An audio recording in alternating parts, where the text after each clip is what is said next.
logaritmo, né? Certo. E ela pede no primeiro item para estimar a média aritmética de x mais 1, que é o y modificado, né, para essa distribuição, e estimar o θ.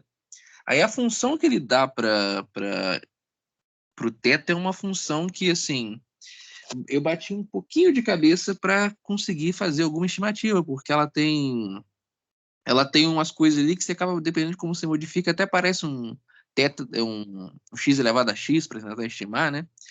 E aí eu tô um pouco perdido nisso. Eu consegui fazer uma estimativa fazendo uma coisa mais numérica mesmo, supondo um valor e testando e ajustando o erro.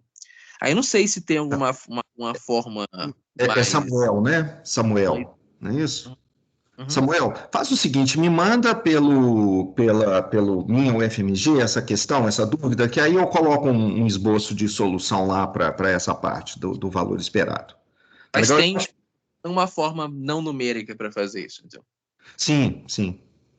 Tem um Mas pouco... eu acho que na própria questão, eu nem sei se eu estou pedindo, né? Eu acho que eu falei qual que era o valor esperado, não foi? Eu acho que... Dá para fazer, mas inclusive o valor que está lá na questão seguinte, ele não bate exatamente, tipo, tem uma questão de arredondamento que tem que ser levado em consideração. Aí, fazendo arredondamento, dá para fazer o resto das coisas. Então, Mas escreve esses pontos para mim, porque realmente vocês estão vendo que essa coisa de escrever um livro é um sonho que é uma tristeza, um pesadelo, na verdade. Fica tudo errado, e principalmente se a pessoa não tem muito tempo. Então, é por isso que várias pessoas, para escrever isso, às vezes tiram um período sabático e aí consegue realmente acertar esses detalhes todos. Manda para mim, por favor, pelo minha UFMG. eu mando. Você manda hoje ainda, eu dou uma olhada e mando o esboço de solução e, se for o caso, corrijo, então, se tiver algum tipo de erro lá no livro de exercícios. Eu acho que é mais uma questão de interpretação, porque eu até conferi a fórmula, eu normalmente confiro, quando eu vejo assim, tem o nome de distribuição logarítmica, eu confiro na Wikipédia, nos sites que tem essas coisas, aí eu acho que é mais uma questão de interpretação mesmo, que não ficou claro para mim como eu ia estimar isso. E, Tá. inclusive, tá, que você falou de livro, tem algumas coisas que a gente vai anotando, tem algum... Você prefere que a gente mande e-mail? Porque, assim, às vezes eu acho que pode ser útil para você, se a gente achar alguma coisinha bobinha. Incrivelmente útil, e ninguém faz isso. Eu não entendo. Eu sempre acho que ninguém lê nada que eu Professor, escrevo. tem gente que coloca o livro no GitHub, porque aí fica mais fácil, né? Se encontrou um erro, você dá um commit, a outra pessoa avalia se é pertinente ou não. Cara, não é que é verdade, cara? Como é que eu não pensei nisso? Boa, legal. Vou fazer isso, mas nesse meio tempo, se alguém já quiser mandar por e-mail mesmo, vai ser bastante útil. Ok? Tá certo. Obrigado. Legal. É, Essa é outra pergunta que eu fico me perguntando, assim, né, o livro até hoje nunca acabou, tá lá daquele jeito, e eu fico falando, para que eu estou fazendo desse jeito? Será que eu não devia transformar tudo em notebooks e pronto, e acabou, e deixar, porque aí você mistura texto em LaTeX com código e fica melhor, mas aí, se eu não consigo nem terminar o primeiro, vou começar tudo de novo, ou seja, sei lá, provavelmente alguém tem a resposta certa para esse problema, porque resolver o problema alheio é a coisa mais fácil do mundo, né? Tem outra disciplina que o professor fez mais ou menos isso. Ele fez o notebook e depois conseguiu ir transformando no livro usando HTML, essas coisas. Pois é, Samuel, mas o problema é que o livro lá já tem quase 400 páginas. Fazer tudo isso agora, eu vou ter que parar o livro que ainda não está completo, nunca esteve completo. Então a dúvida é, pego o pouco tempo que eu tenho disponível e completo a porcaria do livro, você vê, esse semestre eu não consegui fazer isso nada, praticamente nada. Ou paro o livro e começo tudo de novo num outro formato que com certeza vai ter erro, vai ter problema, Eu acho que se você liberar do jeito que você está falando de botar no GitHub essas coisas e incluir, tipo assim, achou alguma coisa, avisa, eu acho que com o tempo os alunos vão achando todos os problemas. Então, pelo menos assim, só vai faltar completar uma ou outra parte, mas os erros eu acho que você tem uma quantidade grande de editores aí. Não sei. A experiência mostra que não é tanto assim, não. Mas vamos lá. Pessoal, deixa eu voltar aqui. Então, a gente está... depois a gente acerta essa aula que está faltando. Eu vou falar hoje sobre esse aspecto, esse ponto que é a transformação de variável aleatória. E, em seguida, a gente começa a falar de simulação Monte Carlo. Então, transformação de variável aleatória parece uma coisa que não é muito importante, mas na verdade é fundamental. A gente, principalmente em estudos, eu não quero falar agora das partes mais sofisticadas que vêm na frente, porque vai ficar parecendo muito deslocado e não vai ficar muito claro por que a gente está fazendo isso. Então, eu vou dar alguns exemplos muito simples de transformação, onde você pode ficar se perguntando, pô, mas isso é importante mesmo, eu preciso mesmo disso, mas precisa sim. Transformação de variáveis aleatórias, a gente trabalha com isso o tempo inteiro. E o que é a transformação de variáveis aleatórias? É a modificação matemática de variáveis. Vamos supor que a gente começa com uma variável x que tem uma distribuição uniforme em 0, 1. Ou seja, estamos escolhendo um número no intervalo real completamente ao acaso. E a densidade para essa variável aleatória x, ela é constante em cima desse intervalo 0, 1 e é igual a 0 fora do intervalo 0, 1. Imagina agora que a gente vai criar uma nova variável aleatória y, que eu estou chamando de y, e que é um valor aleatório x ao quadrado. Oi? Está usando slide? Acho que você não está compartilhando a tela, não. Ah, nossa, é mesmo. Então, peraí, deixa eu começar tudo de novo. Ups. Compartilhando. E também acho que esqueci de começar a gravação. Alguém já começou a gravar, não? Já começaram a gravar, eu acho. Tá gravando aí? Tá, ok, beleza. Ô, professor, só um minutinho. Eu falei em questão da prova, mas se for no dia 31, eu consigo ir aqui, se for só por minha causa, eu consigo dar um jeito aqui no projeto. Eu faço esse sábado agora. Aí eu acho que vai aparecer outra pessoa. Se alguém se manifestar, vamos esperar aí até o final da aula. Se alguém até quiser colocar no chat aí isso, se a aula pode... Eu posso mandar uma pergunta, tá? Então, como é que seria o dia que você pode? É quando? 31? Porque seria dia 29, dia 28, né? Dia 29, desculpa. Não, aí, beleza, se for no beleza. dia 31, sem problema. Vou mandar essa pergunta, vamos ver se está certo. Então, a prova fica ou dia 29 ou dia 31, e se não for dia 29, a gente vai ter a aula no dia 29, que eu vou repor a aula que eu perdi aí para trás, tá legal? Então, isso daí eu acho que tá vendo a minha tela? Colocar no WhatsApp, não? Tá, manda também para o Zap. Todo mundo está vendo aí a minha tela, gente? Sim. Ok, então a ideia a gente está começando com uma variável uniforme 0, 1, e eu estou criando uma nova variável y, que é esse número aleatório escolhido no intervalo 0, 1, elevado ao quadrado. Quer dizer, na verdade, o que eu estou fazendo é criando uma figura quadrada com o lado aleatório x. Essa é a área, e esse y representa a área desse quadrado de lado aleatório. Y é uma variável aleatória também. A resposta aqui para essa pergunta é sim, porque como x é aleatório, você não tem como pré-determinar o tamanho do lado do quadrado, você também não tem como pré-determinar a área que vai aparecer. E a pergunta é se esse y é uma variável aleatória, qual que é a distribuição de probabilidade dessa y? Quais são os valores mais prováveis? Qual é a lista de valores possíveis? E quais são as probabilidades que a gente vai atribuir para esses números, que são os y aqui? Olha, claramente a lista de valor possível é de 0 até 1 também. O mesmo intervalo 0, 1 aqui em cima. Porque, né, quando você vai pegar um número no intervalo 0, 1 e eleva ele ao quadrado, ele continua um número no intervalo 0, 1. Então, o máximo que essa área pode chegar é 1 e o menor valor que ela pode ter é 0.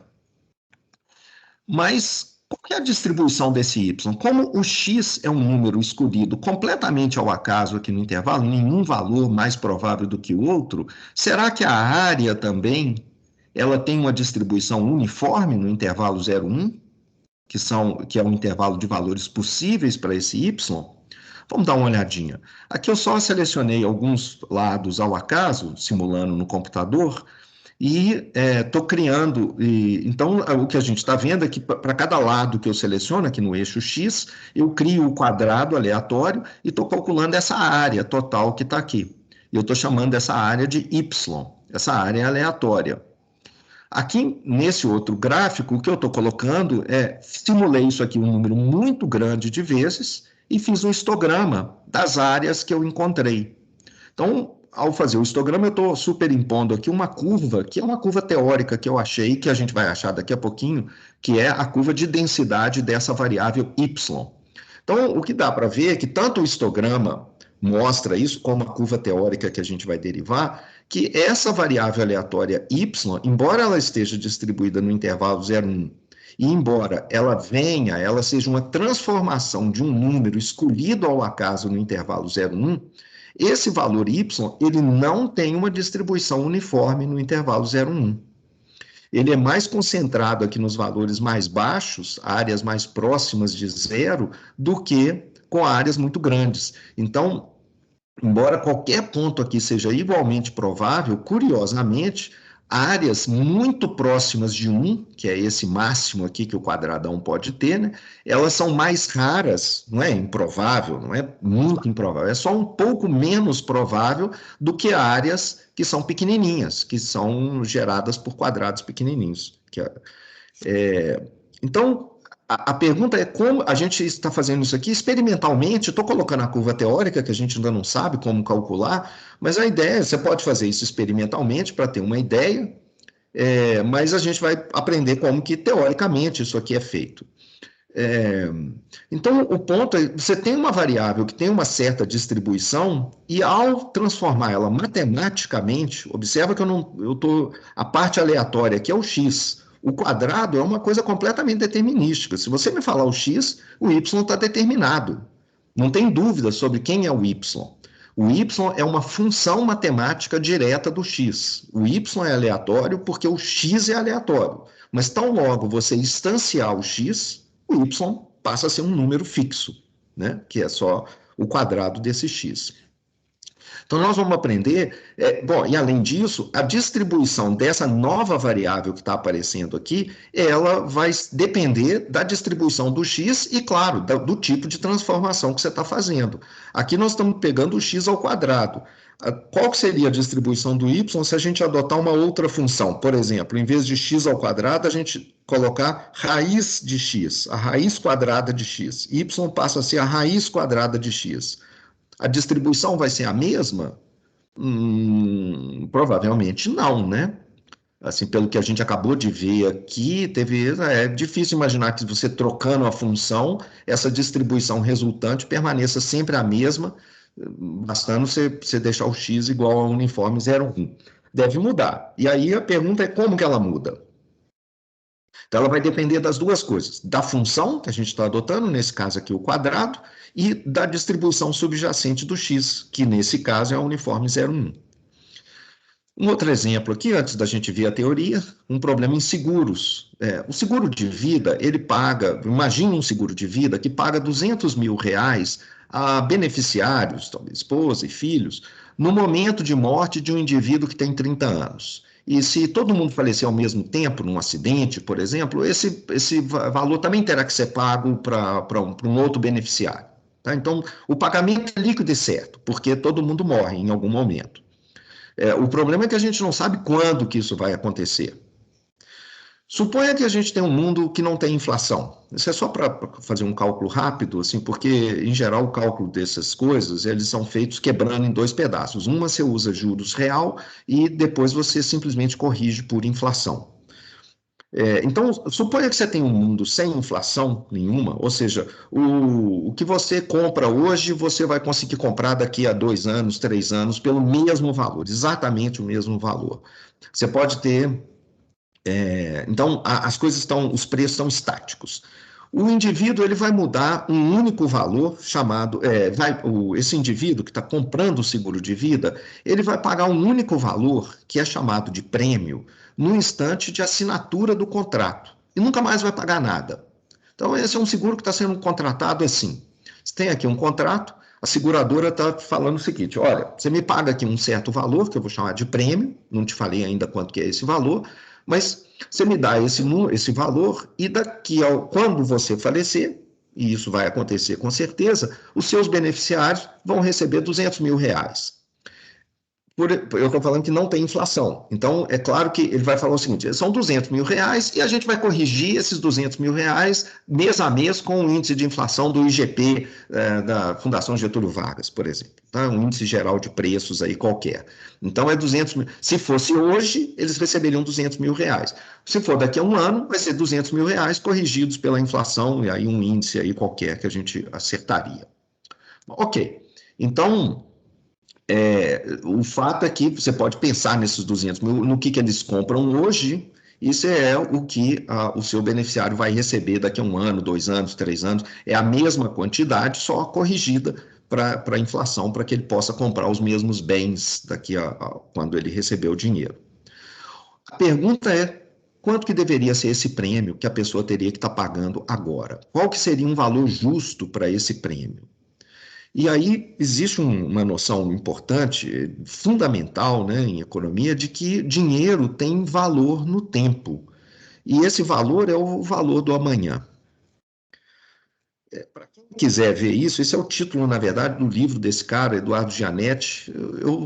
Eu tenho muito livro e pouco tempo para ler, então eu tento escolher bem as coisas que eu quero ler, e esse é um dos pouquíssimos livros que eu li 2 vezes na minha vida. Eu acho fantástico esse livro, muito legal, explicando realmente essa ideia do valor, não é o valor do dinheiro no tempo, é a ideia de juros e como que essa ideia de juros, na verdade, perpassa tudo, absolutamente tudo. O indivíduo que quer viver intensamente o dia de hoje versus o outro indivíduo que resolve poupar a sua vida e viver de maneira mais comedida.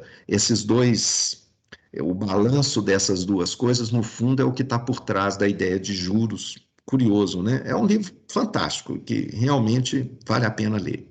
Aliás, outro livro altamente recomendado é esse daqui. Tem um TED Talks desses autores, do Tom Griffiths, que é super legal, que meio que cobre aqui uns 2 capítulos desse livro. Ele está escrito em português, foi traduzido aqui.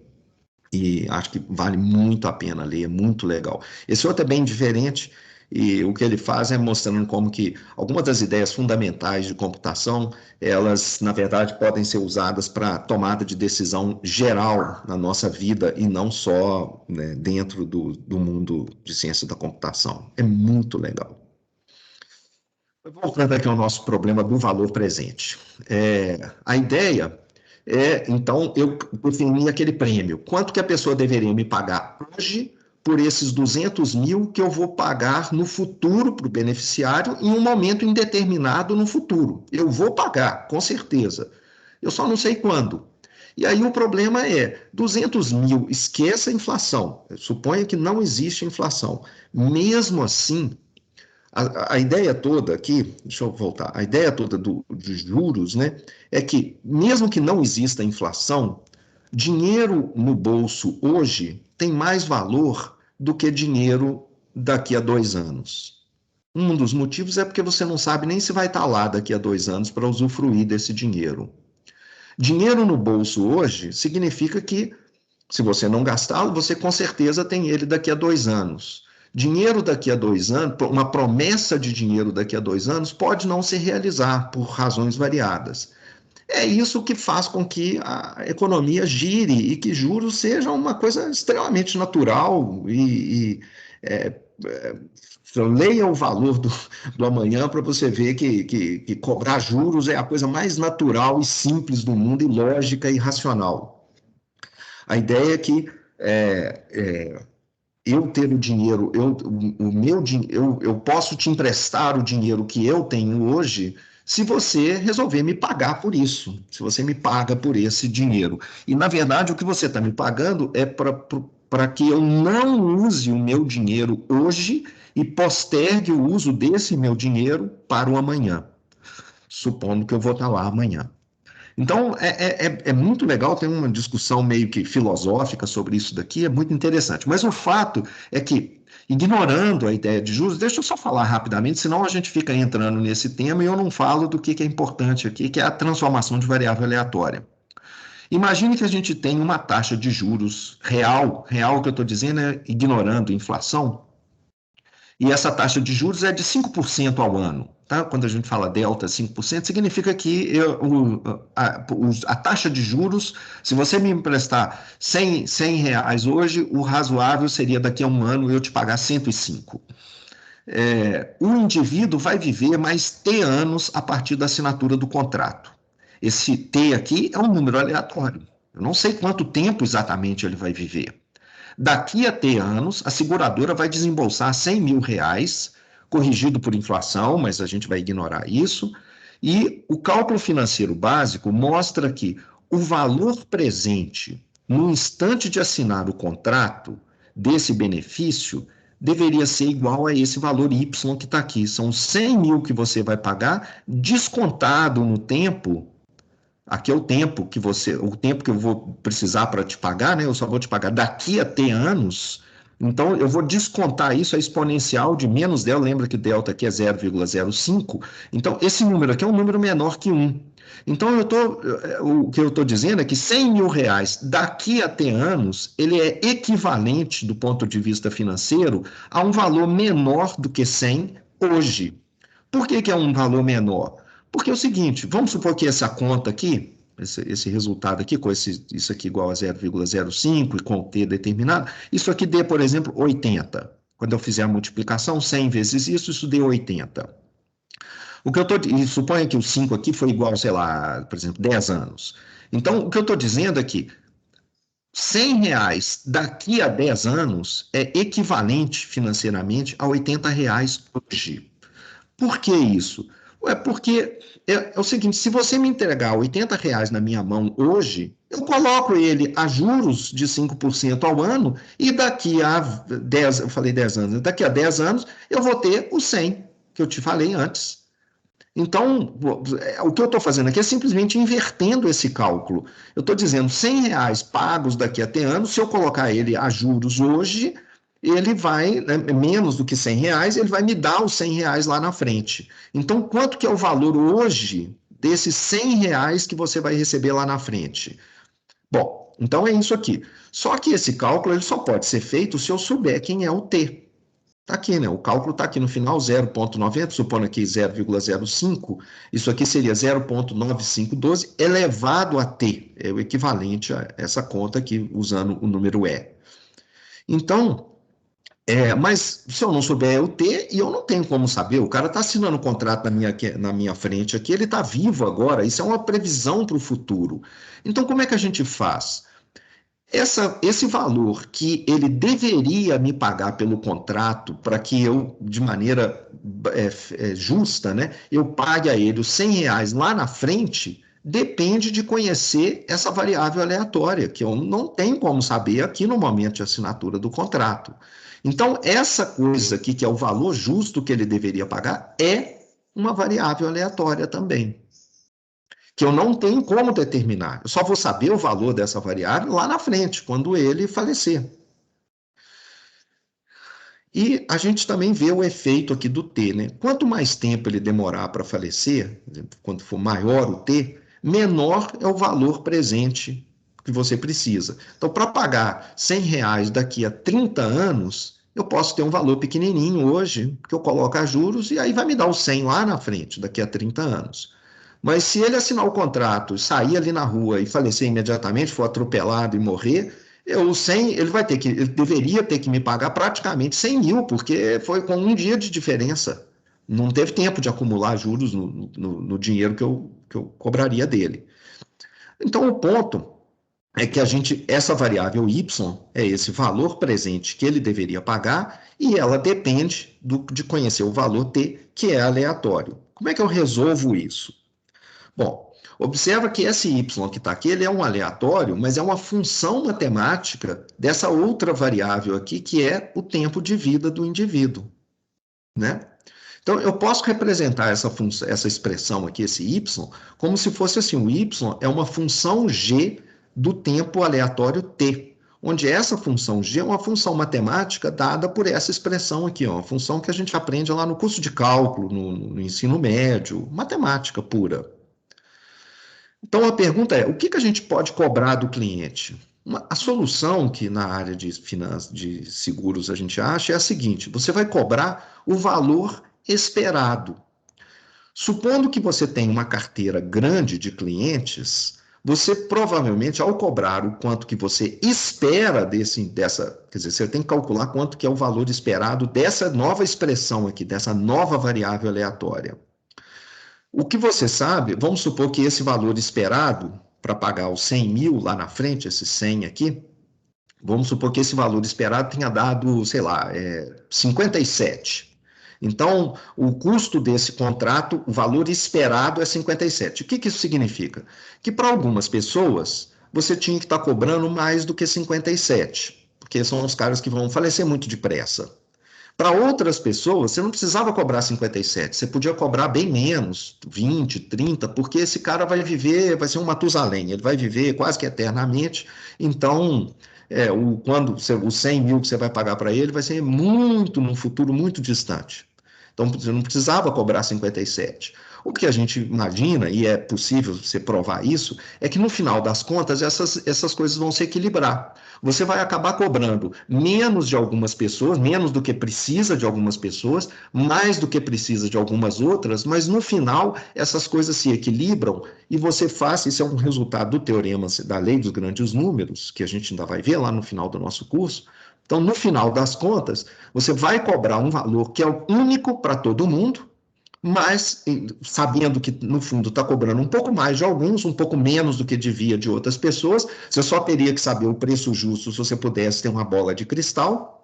Então, esse valor médio que você está cobrando de todo mundo, ele acaba sendo, se você tem uma carteira muito grande de clientes, ele faz com que você tenha você recolha um valor equilibrado e suficiente para você pagar os seus... o seu compromisso com esses clientes que você contratou.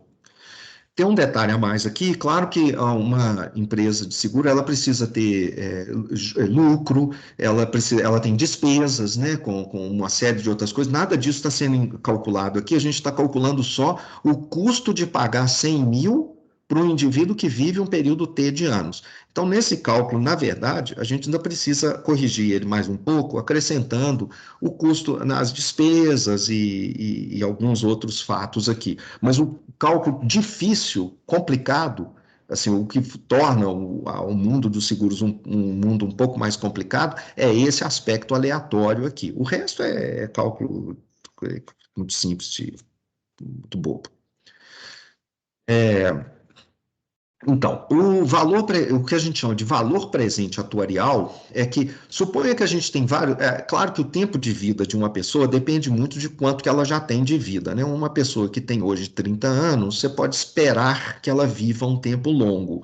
Uma pessoa que já tem 85 anos, a expectativa de vida dela não é tão grande. Então, esse cálculo aqui, ele, na verdade, tem que ser feito separadamente para cada faixa de idade. Quer dizer, você tem um contrato para o cara, o cara chegou aqui para assinar o contrato, quantos anos ele tem? 30 anos, então pega o contrato X, o contrato de 30. O cara não, ele já tem 40 anos, então o contrato é um pouco diferente, porque o prêmio que a gente vai cobrar dele é um pouco diferente, porque essa variável T aqui, ela tem uma distribuição diferente se o cara tem 30 anos ou se o cara tem 80 anos. Então, vamos imaginar que a gente está pensando aqui em calcular, então, o prêmio para o pessoal que tem 30 anos, que vai chegar na minha seguradora e que tem 30 anos. Eu sou aqui a Bradesco Seguros e eu estou pensando, então, na carteira das pessoas de 30 anos. Tem um bando de gente que vai me procurar para fazer esse seguro de vida. N pessoas. Os tempos de vida futura o tempo de vida futuro dessas pessoas é T1, T2, Tn. São variáveis aleatórias que tem uma certa distribuição, que é a distribuição do tempo de vida de um indivíduo de 30 anos, e que são independentes, porque se um morrer rápido, isso, a menos que você tenha problemas de contágio, de doença, etc., isso não acontece no mundo real, né, gente? A menos que você tenha esse tipo de problema, essas variáveis aqui, elas são uma independente da outra. Então, cada um deveria pagar um valor Y, que é aquele valor obtido por aquela fórmula que a gente viu. Esse seria o valor justo a ser cobrado de cada pessoa e um valor diferente para cada pessoa. Em vez de cobrar esse valor diferente, que é impossível de ser calculado, a gente cobra o mesmo valor, é de Y, que é esse aqui. Então, para alguns, o valor que eu deveria estar cobrando do iésimo pessoa pode ser maior do que esse E de Y, para outras pessoas pode ser menor, mas o que eu sei é que se eu tiver um número muito grande, N de pessoas, o valor, a média aritmética dessas variáveis aleatórias deve ser um valor próximo desse valor teórico que está aqui. Então, o que eu deveria fazer? Eu deveria coletar essa quantidade de dinheiro das pessoas. Mas como eu não sei os Ys, isso é impossível de saber na assinatura do contrato, o que eu faço é, em vez de coletar esse numerador aqui, eu passo um N para o lado de cá, eu vou cobrar de todo mundo esse valor fixo, é de Y, e como são N pessoas, esse é o valor total que eu recebo, que é aproximadamente igual a essa soma aqui. E aí tem um aspecto adicional que é feito no cálculo atuarial, é que a gente aumenta um pouquinho esse prêmio para fazer frente exatamente à possibilidade dessa soma aleatória aqui em cima acabar ficando um pouco maior do que esse outro aqui, e a seguradora quebrar e não conseguir pagar os valores. Então, uma taxa de risco aqui adicional. Mas, sem entrar nesses detalhes todos, o que vocês estão vendo é que é fundamental aqui calcular, então, o valor esperado de uma variável aleatória y, que é uma transformação de outra variável. Como é que a gente calcula o valor esperado de uma variável? Eu preciso da distribuição da variável. A variável aqui não é t, é essa outra coisa transformada aqui com uma exponencial, com um negócio complicado. Então, a pergunta é, como que a gente obtém a distribuição de probabilidade de uma variável y, que é uma transformação matemática, Hzinho aqui é uma função matemática, de outra variável x? Você conhece a distribuição de x, por exemplo, os demógrafos, eles conhecem bem quanto tempo, a distribuição, não o tempo de vida de cada pessoa particular, mas qual que é a distribuição de probabilidade do tempo de vida das pessoas, isso é bem conhecido. Uma pessoa de 30 anos, qual que é a expectativa de vida dela, quanto tempo a gente pode esperar, qual que é a probabilidade dela morrer nos próximos 5 anos, nos próximos 3 anos. Essa distribuição ela é bem conhecida. São variações em torno de uma distribuição chamada de Gompers, que é o nome da distribuição que a gente usa para pessoas adultas. Então, são as tábuas de mortalidade que os demógrafos calculam e usam, e os atuários também. Então, suponha que a variável x tem uma distribuição conhecida, h também é uma função matemática conhecida. O que a gente está querendo é descobrir qual que é a distribuição de y, e se eu tiver a distribuição, eu posso calcular tudo que eu quiser com a variável, por exemplo, o valor esperado dela. Então, vamos supor que x e y sejam variáveis contínuas, só para facilitar o cálculo aqui, para eu fazer as contas, mas isso vale também para o caso discreto. A gente tem dois métodos. Um é chamado a inversão de H. Como é que a gente faz isso? A gente obtém a distribuição acumulada dessa variável y, eu vou mostrar isso aqui, tá? E a seguir, a gente obtém a derivada dessa função acumulada, que então fornece a densidade de probabilidade do y. Ou então, eu uso o teorema de transformação de variáveis aleatórias. São dois métodos diferentes. O método 1 ele é mais simples e intuitivo, mas a gente só consegue usar para casos univariados, em que y é uma função de uma única variável x. O método 2, esse daqui, ele é matematicamente mais sofisticado, mas permite a gente generalizar para obter a densidade de uma variável y, que é função não de uma variável só, mas de várias variáveis. Como a gente não viu ainda vetores, eu não vou mostrar essa generalização aqui por enquanto, não. Tá? Mas, pensando em uma variável só, vamos ver o método 1, método da inversão de H. Ele é muito simples. Considera que o y, gente, por falar nisso, tá? Presta atenção, porque esse método aqui, por exemplo, é muito importante para simulação Monte Carlo. Um dos métodos mais importantes da simulação Monte Carlo é baseado nessa ideia aqui. Considera a variável y igual a x ao quadrado, onde x é, por exemplo, uma uniforme 0,1. Em vez de apresentar um método de maneira muito matemática, eu vou apresentar no contexto desse exemplo particular aqui e vai ficar muito claro como é que é o caso geral. Então, a lista de valores possíveis do y, tá aqui, que é a área do quadrado, né, é o intervalo 0,1 também, qualquer número no intervalo 0,1. Vamos considerar um desses valores possíveis para y, 0,37. E eu quero calcular essa função acumulada aqui do y no ponto 0,37. Eu quero variar esse 0,37 também, tá? Mas estou pegando um deles aqui. Eu quero fazer isso para qualquer valor arbitrário. Por exemplo, para 0,37. Então, preciso calcular isso. Ou seja, qual que é a probabilidade desse evento ocorrer? Esse evento ocorrer significa que ele acontece se e só se o x é menor ou igual a 0,37. Eu vou inverter a função aqui. Aqui, a explicação. O que é esse evento y menor ou igual a 0,37? É o conjunto dos meus ômegas, omeguinha aqui é um ponto aleatório no intervalo 0,1. É o conjunto dos meus pontos no intervalo 0,1. Tá, que na hora que se eu escolher esse ponto, na hora que eu calcular o y desse ponto, o y associado com esse ponto, o atributo y associado com esse ponto aleatório, ele fica menor ou igual a 0,37. Mas o que é isso aqui? O que é o y mesmo? O y é o x ao quadrado. Então, é o x avaliado no ponto omeguinha que você escolheu. Quando você elevar isso ao quadrado, isso dá 0,37. Bom, mas isso aqui, o raiz, eu passo para o outro lado aqui. O quadrado, desculpe, né? Eu passo para o outro lado como raiz, a desigualdade se mantém. Então, esse conjunto aqui, esse evento, é a mesma, quer dizer, pedir que a área seja menor que 0,37 é a mesma coisa que pedir que o lado seja menor ou igual a raiz de 0,37. Então, se esses dois eventos são idênticos, se eles são os mesmos, as probabilidades também vão ser as mesmas. A probabilidade desse evento é igual a esse, que o evento é o mesmo conjunto de ômegas aqui, de um e de outro. São simplesmente duas expressões diferentes para o mesmo conjunto no omegão. Então, se você está querendo calcular isso daqui, que é esse evento, é a mesma coisa que calcular isso daqui. Ora, mas o x, a gente sabe a distribuição do x, que nesse caso é uma uniforme. Então, x cair nesse intervalo até 0,37, isso é a distribuição acumulada do x nesse ponto, e isso é simplesmente 0,37, né, que é o comprimento do intervalo.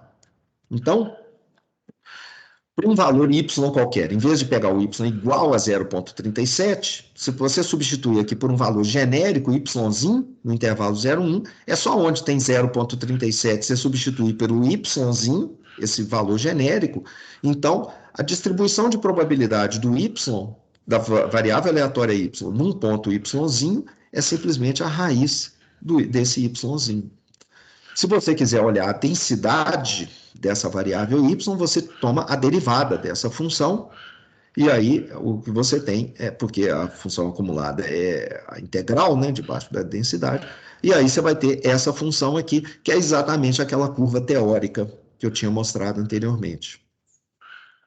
Então, esse método, ele depende da gente ser capaz de fazer essa passagem que está aqui, ó. Essa passagem aqui que é fundamental. A gente conseguir inverter essa função h. Se essa função h que está aqui, em vez de ser o quadrado, for uma função muito complicada, a gente não consegue escrever esse evento que está aqui em termos do y como um evento em função da variável x. Porque se eu escrever como função da variável x, eu calculo as probabilidades, porque eu tenho a distribuição de x. Então, todo o truque aqui depende de ser capaz de fazer essa inversão. Tem funções, as funções que vão aparecer nas exercícios são as funções em que a gente pode fazer isso, são funções inversíveis, fáceis de trabalhar. Mas se a função for muito complicada e não tiver uma inversa facilmente reconhecível, esse método desse jeito simples não pode ser trabalhado. Tem outros métodos para resolver? Tem outras maneiras de fazer. Você pode quebrar o conjunto, o omegão, em regiões onde a função é inversível. Tem várias maneiras de fazer isso, mas nós não vamos fazer isso e geralmente nenhum livro introdutório considera esses casos muito complicados. Então, o caso geral aqui, absolutamente geral agora você tem uma variável y, que é uma transformação matemática, h, de uma variável x. Você tem a distribuição de x. Como é que você obtém a função acumulada da variável y? E depois disso, a densidade, porque é só derivar essa função. A função acumulada do y vai ser o h de x menor ou igual a yzinho, porque h de x é a variável y. E agora o que você tem que fazer é inverter isso aqui. Então, se a função h for inversível, isso aqui é simplesmente a função o x ser menor ou igual ao h menos 1 de y. Tá? Então, nas notas de aula, que é o livro, tem vários outros detalhes, exemplos e discussão desse método, se você quiser olhar lá. O teorema da transformação. Esse é o método 2. Esse método, como eu falei anteriormente, ele é interessante porque ele é mais automático, ele não depende aqui dessa criatividade de obter a inversa, e ele, mais ou menos, né, automático, na verdade ele depende da inversa, sim, tá aqui. Mas ele pode ser generalizado para quando você tem vetores de variáveis, várias variáveis ao mesmo tempo sendo transformadas. Então, no fundo, esse método aqui ele é mais útil do que o método anterior, que é mais intuitivo. Como é que ele funciona? Eu vou só apresentar ele aqui sem fazer a demonstração de que isso aqui é verdadeiro, é correto, mas você tem um y que é uma função h de x, e a gente, então, suponha que gzinho é a função inversa dessa h. Como é que é a densidade da variável y transformada? Você prova que essa densidade dessa variável y ela pode ser obtida calculando a densidade da variável x no ponto g de y, que é a inversa aqui, ó, aplicada nesse pontinho, corrigida por essa determinante, o módulo aqui,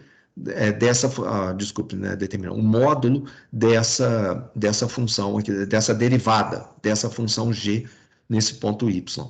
Então, é uma fórmula mais complicada. Tá aqui um exemplo simples para mostrar como é que isso funcionaria, naqueles casos que a gente acabou de ver, x uma uniforme, 0, 1, aí você tem um y que é x ao quadrado. Então, o xzinho aqui, se você quiser obter a função inversa, né, a função inversa é a raiz do y, x é a raiz de y. Então, qual que é a densidade da variável y? Bom, é a densidade de x no ponto, raiz de y, vezes o módulo dessa derivada aqui. A função densidade de x em qualquer ponto, como ela é uniforme no intervalo 0, 1, a função densidade de x é constante igual a 1. Então, essa expressão aqui é constante igual a 1, tanto faz quem que é o raiz de y. E essa parte aqui é a derivada da função raiz de y, então a densidade sai automaticamente igual a isso daqui, que foi exatamente a mesma coisa que a gente obteve aqui, fazendo pelo outro método. Tá? Muitas vezes, a gente não está interessado em obter toda a densidade de y, a função acumulada e a densidade. Algumas vezes, como naquele caso dos seguros, você pode estar interessado só no valor esperado de y, e não na densidade, em toda a densidade. Lembra que o valor esperado de uma variável você obtém assim, ó. Se ela for contínua, você pega cada valor possível dela, multiplica pela densidade e integra tudo, ou faz a soma, né? Esse é o método 1 de fazer isso. Mas quando essa variável y é uma função matemática de outra variável, existe uma outra maneira da gente obter essa densidade, essa esperança aqui, e isso é obtido de um jeito simples. O valor esperado de y, que é o valor esperado dessa função aqui, h de x, o que você faz é fazer a integral em x e não em y. Você faz a integral em x, você varre aqui todos os valores possíveis de x, multiplicando cada valor que a função y teria, quando ela for transformada pela h, multiplica pela chance daquele x aparecer, e essa integral dá exatamente o valor da esperança de y, sem que a gente precise fazer essa conta aqui de cima, que depende de obter essa densidade, que seria obtida por um dos dois métodos anteriores que a gente viu. Então, às vezes, se você só está interessado no valor esperado de y, como no caso ali dos seguros, essa conta aqui, ela é facilitada. Por exemplo, vamos voltar naquele caso em que eu tenho o y é x ao quadrado, o x é uniforme 0,1. Então, a densidade é constante igual a 1. A gente já até obteve anteriormente a densidade pelos dois métodos, né? E ela era essa 1 sobre a raiz de y, 2 vezes a raiz de y. E esse primeiro método, então, ele seria assim, o primeiro método, assim, essa maneira mais complicada de fazer aqui, né? Ele exige que você obtenha a densidade.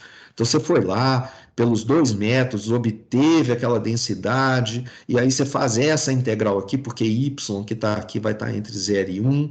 Então, você multiplica aqui, tem que fazer essa densidade aqui, tá vendo? Você tem que, um y aqui, né, corta aqui, vai ficar raiz, você tem que fazer a integral da raiz de y, e aí essa integral fica dando 1/3. Agora, olha como é que essa segunda maneira de obter aqui é muito mais simples. Nem sempre é muito mais simples, mas nesse caso é muito mais simples. Olha só, o E de y é o h de x, quem que é o h? É x ao quadrado, tá aqui. Vezes a densidade do x, que é 1, constante igual a 1. É a integral de x ao quadrado, é muito mais fácil do que a integral de raiz de x, né, que dá 1/3. Não só eu não precisei obter, aqui eu precisei obter essa densidade, e depois eu ainda fiquei com uma complicação, que é obter a integral da raiz de y. Aqui em cima foi direto, fácil, ficou uma coisa polinomial e resolveu simples. Então, de transformação de variáveis, é isso só que a gente tinha que ver, a gente não vai perseguir muito esse tópico, e o que a gente vai falar agora é sobre outro assunto importante do nosso curso, que é simulação Monte Carlo. Tem alguma pergunta sobre isso que a gente acabou de aprender? Professor, Fala. aquele determinante que a gente viu lá é o jacobiano? Isso, quando a gente tiver mais de uma variável, o que vai aparecer é o jacobiano, da transformada inversa. Mas aí, vamos falar de vetores aleatórios, densidade conjunta e densidade condicional. Quando você estiver trabalhando com vetores, a gente precisa disso aí para aparecer essa. Ok? Ok. Beleza. Mais alguma pergunta, gente? Eu não entendi muito bem aquele segundo método. É importante entender ou dá para seguir e depois eu vejo? Não, eu não aprofundei muito nesse método. Aqui eu estou dando uma carteirada. Eu estou dizendo assim, olha, a densidade do y é isso que está aqui do lado de cá, aonde aqui é a densidade do x, e g é a função inversa. Você tem que ter a função inversa. Se você tiver a função, aí tendo a função inversa, você calcula a derivada da função inversa. Pega o valor absoluto dessa derivada, porque densidade é sempre positiva, né? Pega o valor absoluto dessa densidade. E aí multiplica pela densidade da x, lembra que y é a transformação de x. Você tem a densidade de x, você calcula a densidade de x no ponto g de y. E aqui um exemplozinho. Então é só a manipulação mesmo, não precisa saber isso aprofundadamente, não. Tá? Tem alguma intuição por trás disso? Assim, porque do primeiro caso, por exemplo, dá para entender por que você faz a derivada e acha a densidade, né? Nesse caso, eu fiquei meio perdido. Não, tem sim. Volta aqui exatamente no exemplo do quadrado aleatório que a gente está falando. Você escolhe o x no intervalo 0,1, de acordo com uma uniforme, e transforma e cria a área desse quadrado, né, que é x ao quadrado. Então, você está querendo aqui a densidade da área. Não, yzinho é a área de um quadrado aleatório, tá? Yzão é a área de um quadrado aleatório. Então, você está querendo a densidade num ponto y. O que a gente está dizendo é o seguinte, olha, sabe o que é essa densidade do y? Ela esquece por enquanto isso aqui, vamos fazer de conta que não tem esse fator aqui. E a gente vai ver que está errado. Não pode fazer isso. Porque aqui ele está falando o seguinte, a densidade do y vai ser a densidade do x, no ponto raiz de y. Ó, porque quando você me falar uma área é igual a 0,8, isso significa que o lado foi raiz de 0,8. Então, se você quer saber qual que é a chance de ter uma área igual a y igual a 0,8, é só você olhar a chance de tirar um lado igual a raiz de 0,8. Não seria isso? Parece, né? Sim. Olha, não precisaria desse termo aqui, é só você fazer a inversão da função aqui. Para cada yzinho, que é a área, deixa eu fazer aqui com o número aqui específico, acho que fica melhor.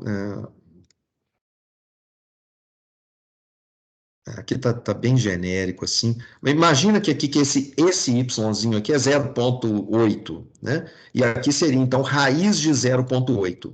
Então, ignorando, fazendo de conta que não, esse termo aqui não existe, o que eu estou falando é que, olhando a densidade, se você quer saber mais ou menos, né? Lembrando que a densidade, ela faz mais ou menos a chance de obter um valor, uma área em torno daquele ponto, 0,8, mais ou menos igual a 0,8, ele está dizendo o seguinte, olha, é só você olhar qual que é a chance de pegar um lado aproximadamente igual a raiz de 0,8. Não é assim. Você ainda tem que corrigir por esse fator. O que esse fator está... Primeiro, isso aqui não é assim, porque se fosse essa densidade de x aqui, você sabe que ela é constante para qualquer valor. Então, você teria a densidade do y igual à densidade de x, e a gente viu aqui que ela não é. Ela não é uniforme, a densidade de y. Não é uniforme. Então, claramente, empiricamente, a gente já viu que isso não está certo. Que isso aqui deveria ser modificado de alguma maneira. Por que é modificado por isso daqui? Isso aqui está te dando como que você distorce o lado para criar uma área. Você imagina o seguinte, vamos voltar lá no... Acho que vai ficar claro a intuição. Eu faço essa intuição, eu acho que eu discuto isso lá no livro, tá, gente? Então, de novo, o livro é curto. Pensa aqui no seguinte, olha aqui esses dois exemplos, tá vendo que eu peguei dois lados aqui, bem próximos um do outro, e ficaram dois quadradinhos, estão conseguindo ver aqui, duas linhas próximas? Sim. O que a derivada mede? Se você fizer uma pequena variação de x aqui, ela mede, né, quando eu estiver olhando a derivada da inversa, eu estou olhando assim, vamos imaginar assim, o quanto que a área modifica de um quadrado se você mudar o lado um pouquinho. Se você tem esse lado aqui, o primeiro, aí você deu um pequeno acréscimo criando esse quadradinho que é um pouquinho maior, que a gente quase não consegue ver aqui nessas linhas verticais, parece que estão uma batida em cima da outra. É pequena variação. O que acontece? O quadrado, ele inicialmente é bem pequenininho, o lado é pequeno, você dá um pequeno acréscimo nele, o que acontece com a área? A área vai ter um acréscimo pequeno, e o que aconteceria se o lado já fosse bastante grande, próximo aqui, por exemplo, de 0,9, e você desse o mesmo acréscimo delta que você estaria dando aqui embaixo? Se você passasse aqui, aumentasse, por exemplo, em 0,01, esse acréscimo na área seria maior. Se você aumenta, né? Isso acontece com círculo, com disco, com qualquer coisa. Você tem um raio pequenininho, você der um pequeno acréscimo, a área aumenta pouco. Se a área já é bastante grande, se você der um pequeno acréscimo no raio, a área aumenta muito, porque ela aumenta com o quadrado do raio, né? Então, é essa distorção que faz com que você não possa olhar simplesmente variações aqui embaixo e transformar, variações que são uniformes aqui embaixo e transformar imediatamente para cá. Aquela derivada aparece para conseguir corrigir essa distorção que você vai fazer nessa transformação não linear que você está fazendo aqui, de lado para a área. Isso vai acontecer, então, se você fizer aqui também o cálculo do seguro de vida. Então, você não pode simplesmente... Você quer calcular o valor esperado de Y. Você não pode simplesmente pegar o tempo médio de vida e aplicar aqui dentro.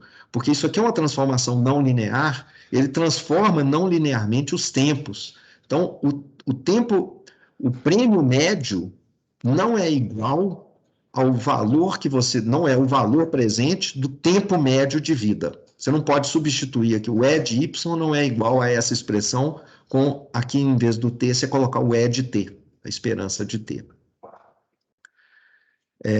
O operador esperança, ele não é linear aqui.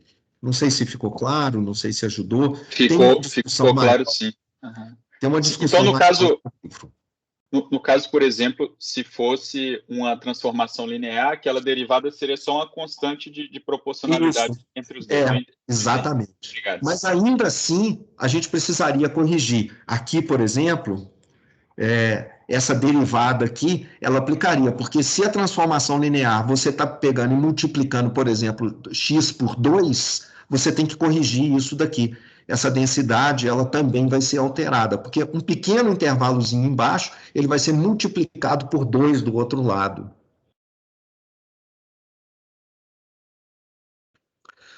Ok. Pessoal, então, vamos passar aqui agora para Monte Carlo, a menos que tenha mais perguntas. Então, a gente vai falar sobre simulação Monte Carlo, como é que isso é feito. E o que é simular, né? Simular é fazer, se olhar no dicionário, é fazer aparecer como real uma coisa que não é real, fingir. E a ideia de simulação é porque a gente vai imitar no computador o comportamento, as características de um sistema estocástico utilizando gerador de números aleatórios nesse computador. Então, a gente vai simular o funcionamento de uma indústria, o funcionamento de um reator nuclear, o funcionamento de uma carteira de seguro de vida no computador. A gente pode fazer isso simulando números aleatórios. Geralmente, isso aqui é uma área enorme, tem uma coisa gigantesca, a gente vai ver só uma pontinha sobre isso, como que a gente faz para, então, gerar esses números aleatórios no computador. Geralmente, os números que a gente vai gerar e que vão estar todos intrincados, misturados uns com os outros, etc., esses números, eles possuem uma distribuição de probabilidade de interesse. Pode ser, por exemplo, a gaussiana, uma distribuição de Poisson, pode ser uma Power Law, ou outra qualquer. Os números aleatórios gerados, eles servem para a gente estudar propriedades complexas de algoritmos ou aspectos de problemas que não podem ser deduzidos matematicamente por fórmulas. E tudo, absolutamente tudo, começa com uma distribuição uniforme. Existe uma base para a gente gerar números aleatórios. É como se fosse o átomo fundamental que constitui todos os outros. Praticamente todos os métodos conhecidos, eles geram uma variável aleatória U que tem uma distribuição uniforme no intervalo 0, 1. Ou seja, U é um número escolhido ao acaso nesse intervalo. E se você quiser selecionar um número x no intervalo AB, né, a gente sabe que a probabilidade de selecionar no intervalo AB, onde a AB está aqui dentro do intervalo 0, 1, vai ser o comprimento do intervalo. Então, você começa escolhendo um número completamente ao acaso aqui dentro, com a distribuição uniforme. A seguir, você transforma esse número 1 de maneira que você obtém uma variável com a distribuição de interesse. Então, como é que uma gaussiana é gerada? Você começa gerando uma uniforme 0, 1 e transforma esse número no intervalo 0, 1. Lembrou? Você lembra que a gente acabou de ver transformação de variáveis aleatórias? Pois é, a gente transforma essa variável para que ela tenha a distribuição de interesse. Então, todas as variáveis são obtidas a partir da uniforme 0, 1. Então, vamos começar vendo como que você gera uma uniforme 0, 1 no computador. Primeiro, os números que são gerados no computador, eles não são de fato números aleatórios, né? O computador não está jogando moedinha para cima. Eles são, na verdade, determinísticos. Aqui, gente, por trás disso tem um trabalho de pesquisa gigante sobre essa coisa, para criar bons geradores de números aleatórios, e eles são procedimentos, algoritmos, que geram uma sequência de valores, o 1, o 2, etc., e, embora eles sejam completamente determinísticos, a ideia é tentar criar métodos de tal maneira que elas enganem qualquer pessoa e essa pessoa vai acabar achando que os números que o computador está gerando, de acordo com uma fórmula matemática que eu vou mostrar daqui a pouco, que esses números podem ser considerados independentes e identicamente distribuídos. Que, a menos que você conheça a fórmula, você não consegue descobrir o padrão que tem por trás desses números aqui. Então, além disso, tem um aspecto da representação finita nos computadores, né? E fazendo com que a gente realmente não consiga gerar números reais com precisão infinita no computador. Mas essa última parte aqui eu vou ignorar, isso é um detalhe muito pequeno. O ponto é como que a gente faz um algoritmo que gere números como se estivesse jogando moedinha para cima. Bom, nós não vamos ver em detalhes esses geradores de números com distribuição uniforme. Esse é um assunto muito técnico, de pouco uso na prática da análise de dados. Eu vou dar só uma ideia bem ligeira de como que eles funcionam. E eu vou ver um dos algoritmos mais simples que existem.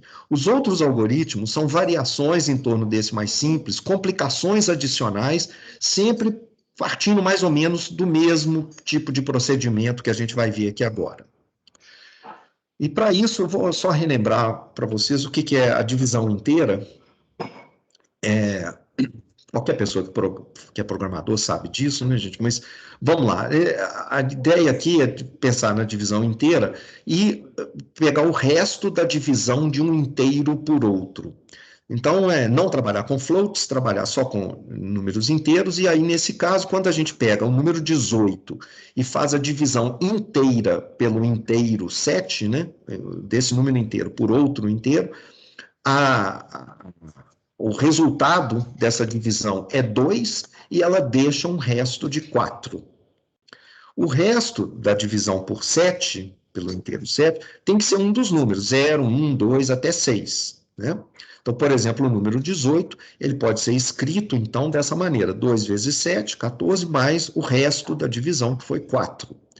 E essa expressão que está aqui, ela é sempre única. Quando a gente fixa, né, o resto aqui como sendo um dos números possíveis, 0, 1, 2, 3 até 6, essa expressão, qualquer inteiro aqui, ele pode ser expresso dessa maneira única quando você fixar o divisor inteiro do lado de cá. Por exemplo, mantendo o divisor como sendo 7, a expressão para o 20 é 2 vezes 7, mais o resto de 6. Então, de maneira genérica, se você tiver um inteiro P, que vai ser o divisor, e a gente tem um inteiro N que eu quero dividir, esse inteiro N, ele pode ser escrito de maneira única, como sendo K vezes P, um múltiplo do P aqui, mais o resto da divisão inteira, onde esse resto vai ser 0, 1, 2 até P menos 1. E essa expressão que está aqui, fixando o resto como sendo um desses números, essa expressão ela é única. Só tem um K que multiplicado pelo P vai deixar um resto entre 0 e P menos 1. Então, qualquer número que a gente tiver, né? Por exemplo, de novo, fazendo 7 aqui como sendo o divisor, você pegar vários outros números N's aqui, né? 21, por exemplo, deixa um resto de 0. Né? A divisão inteira deixa resto 0. Se você pegar o número seguinte, 22, vai ficar 7 vezes 3 mais um resto de 1. 27 vai deixar um resto de 6. Você pegar o número 4, ele é igual a 7 vezes 0 mais 4. O resto é 4. E o próprio 0, ele é igual a 7 vezes 0 mais 0, com o resto de 0. Então, o fato é, dado um inteiro K, um inteiro P, desculpe, e um número N, você pode escrever isso aqui de maneira única quando esse resto for um dos inteiros entre 0 e P menos 1. E a gente usa essa notação aqui, N é congruente com o resto R módulo P. Essa é a notação que a gente usa para representar o fato. Essa outra expressão que está aqui em cima, às vezes aparece assim. Os geradores mais conhecidos, mais simples, e os mais complicados são variações em torno disso daqui, misturas de geradores congruencionais, etc. Os mais conhecidos são esses geradores congruencial, e que são baseados nesse tipo de congruência aqui. Lembra que isso aqui, N é congruente com R módulo P. A gente usa essa expressão de congruente para falar em teoria dos números, nessa coisa de divisão inteira. Então, como é que funciona o gerador congruencional misto, que é o mais simples de todos? A gente começa com um valor inicial inteiro positivo arbitrário, vou chamar de x0. E esse cara x0, ele é chamado de semente, seed, a semente aleatória que a gente fixa lá em Python, em R, etc. E aí, a gente, de maneira recursiva, com uma fórmula matemática determinística, a gente vai gerando os valores sucessivos, x1, x2, x3, que são os que o computador fornece como output para a gente. Esses números sucessivos são esses daqui.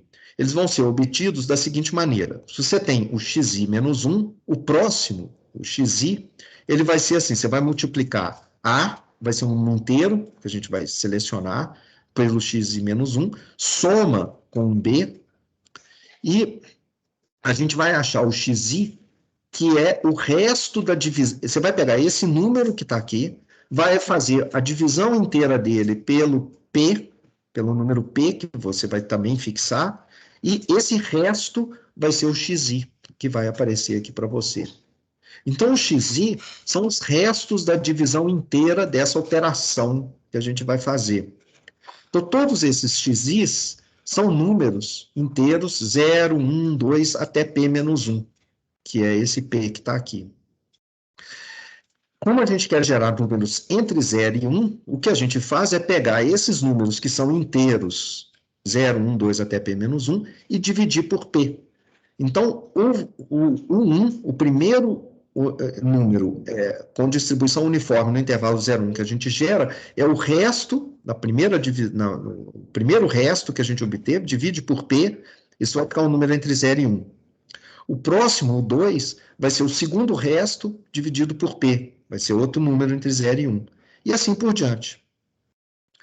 Essa sequência, o 1, o 2, etc., é a sequência de valores que são aproximadamente independentes e com distribuição uniforme 0, 1.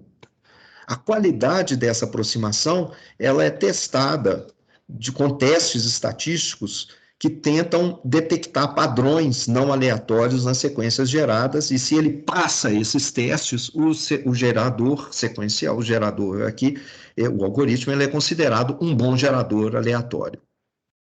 Então, deixa eu dar um exemplo mais simples. Vamos imaginar que o nosso P, esse número P, gente, eu estou falando P porque ele, em geral, é considerado um número primo, tá? A gente vai ver depois a parte mais prática, a gente, em geral, escolhe um número primo. Então, e grande, e bem grande. Esse aqui é pequenininho, é um primo bem pequititinho, mas tudo bem. Vamos pegar esse primo aqui, P, e o meu gerador, eu tenho que escolher, todo gerador ele tem que escolher um A, o B e o primo P. Tá? Então, esse A e B aqui são fixos e o P. O x0 é arbitrário, é a semente que você joga. Então, vamos escolher um A, um B e um P, sem discutir muito como que eu escolho bem, simplesmente escolhendo esses números aqui. 32,749 vezes o que vai ser o xi menos 1, mais 3, e aí eu vou fazer a divisão inteira por esse número primo, e o resto vai ser esse cara xi aqui, esse é o resto. E vamos começar com uma semente igual a 100. Você vai começar com x0 igual a 100, a primeira coisa que você tem que fazer é obter o próximo, o x1. Então, como é que você faz? O x1, você vai obter, você vai primeiro fazer esse cálculo aqui, né, vezes o 100, que é a sua semente aleatória, dá esse número. Aí você pega esse número grandão aqui e faz a divisão inteira por 32,77, faz a divisão aqui, está aqui a divisão, e o resto deu esse cara aqui. Esse número, 29.980, é um número menor do que 32.777, né? É um inteiro ali. Então, esse é o primeiro, o x1. E aí, quem que é o número aleatório entre 0 e 1? É esse resto dividido pelo número maior aqui, 32,777, que dá esse cara aqui. Então, esse é o primeiro número no intervalo 0, 1, aleatório, com esse gerador congruencional, usando a semente x, x0 igual a 100. E o próximo? O próximo, a gente já tem o x1, então a gente gera o x2. O valor do x2... O que eu faço? Eu pego o x1 que eu obtive, deixa eu voltar aqui, só lembrando aqui o x1, eu primeiro fiz essa conta, aí depois eu peguei o resto aqui, esse resto é que é o meu x1. Então, peguei o meu x1, jogo aqui na fórmula o x1 e obtenho esse outro cara, esse número enorme, e escrevo esse número agora, faço a divisão inteira dele pelo primo 32777 e obtive esse resto aqui. Esse resto é o meu x2. Pego esse x2, que é um inteiro entre 0 e esse primo máximo, e divido pelo primo e obtenho, então, esse número entre 0 e 1. Esse é o meu segundo número aleatório no intervalo 0, 1. E assim por diante, vou repetindo esse algoritmo aqui, recursivamente, obtendo todos os próximos u's. Tá claro o algoritmo, gente? Sim. Então, alguns problemas aqui. Essas contas que eu fiz foram com números bem pequenininhos, e esse não é um gerador muito bom, esse que eu apresentei, é só para ter a ideia de como é que ele funciona, porque a primeira coisa, eu peguei esse primo 32777, né? Então, toda vez que eu usar esse gerador aqui, qualquer que seja a conta que eu estiver fazendo, o resto que vai aparecer, lembra que sempre o número U ele é obtido pegando o resto e dividindo por 32777. Ora, esse numerador aqui é um inteiro 0, 1, 2, 3 até 32777,6, né? Um inteiro menor aqui. Então, isso significa que toda vez que eu estiver usando o meu gerador, nesse exemplo, eu só vou ter esse número máximo de restos distintos, que são esses inteiros aqui. Isso significa que quando eu estiver fazendo, eu só tenho essa quantidade de números UIs dentro do intervalo 0, 1 para trabalhar. É só isso que esse meu procedimento anterior consegue gerar.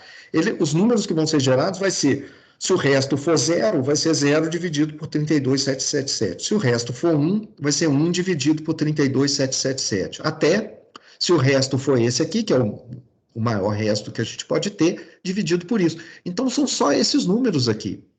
Eu só tenho essa quantidade de números. Aliás, gente, desculpe, são só 32777, né? Porque tem o 0 aqui também, esqueci de contar o 0. Então, tem essa quantidade de números aqui possíveis nesse gerador nosso. Vocês veem aqui que a primeira coisa, quanto maior o número, o primo P que você escolher, maior o número desses valores UI distintos possíveis nesse gerador aqui, né? Então, é bom a gente escolher um número primo grande para que essa lista aqui seja uma lista mais razoável do que essa pequenininha que apareceu aqui com esse exemplo. Eu não quis colocar um número gigante para não ficar fórmulas enormes. A outra coisa é que esses números US sucessivos que a gente está gerando, eles não são realmente aleatórios. Tem uma fórmula matemática que você aplica ela de forma recursiva. Se você tiver a fórmula do gerador, aquelas constantes, né, o A, o B e o primo P, se você tiver essas coisas e você fornecer a mesma semente x0, o mesmo número 100, você vai obter sempre os mesmos números. É por isso que quando a gente em Python, a gente fixa a semente aleatória, os números aleatórios que ele vai gerar são sempre exatamente os mesmos, porque na verdade ele está simplesmente chamando o mesmo algoritmo determinístico lá dentro para gerar os números a partir da semente que você deu. O A, B e o P são números que já são escolhidos dentro da linguagem, depende do gerador que você está usando. Vou falar desse gerador daqui a pouquinho, os geradores que são realmente usados. Então, esses são fixos, em geral, a gente não mexe neles, não. Se você quiser mexer, consulta alguém muito especializado nesses assuntos. Eu nunca mexi nesses números diretamente, eu não quero mexer, confio nas pessoas que fizeram isso lá em Python, em R, ou em Fortran, ou em C, todos conhecem do riscado melhor do que eu.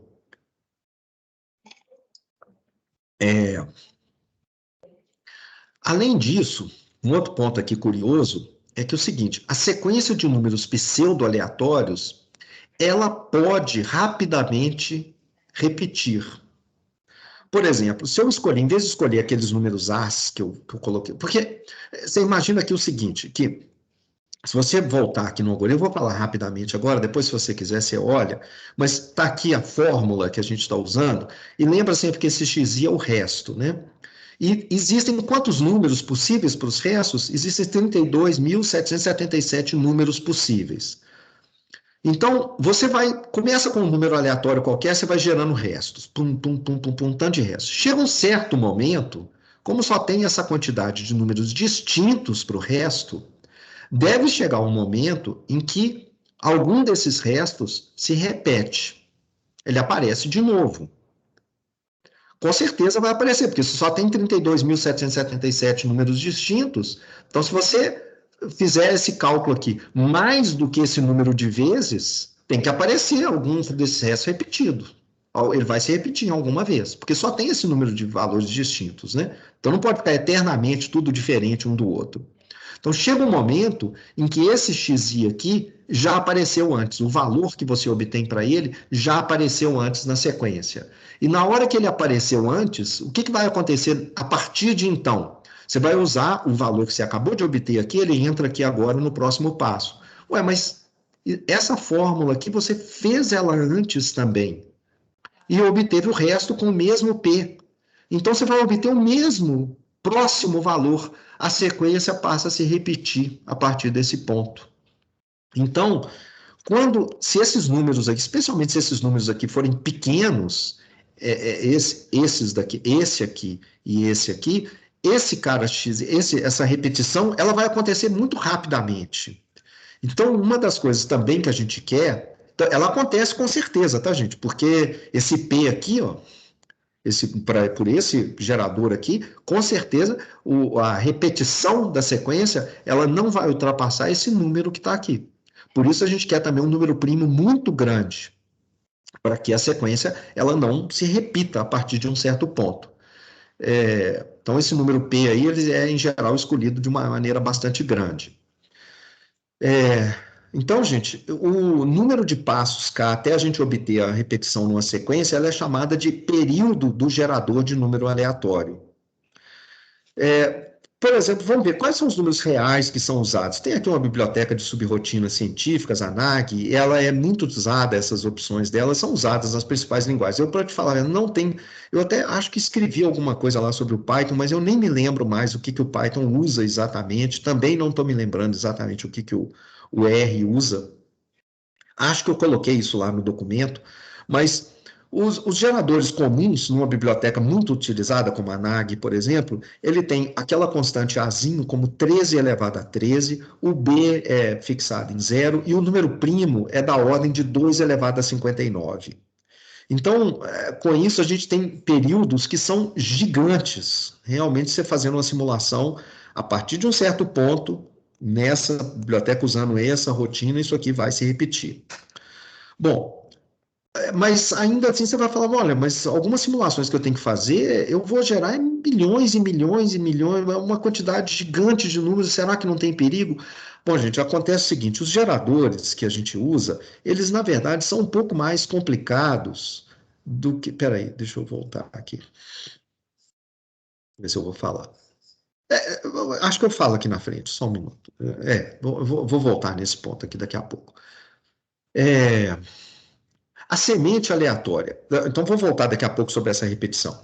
A semente aleatória, ela costuma ser determinada pelo relógio interno do computador, pelo clock.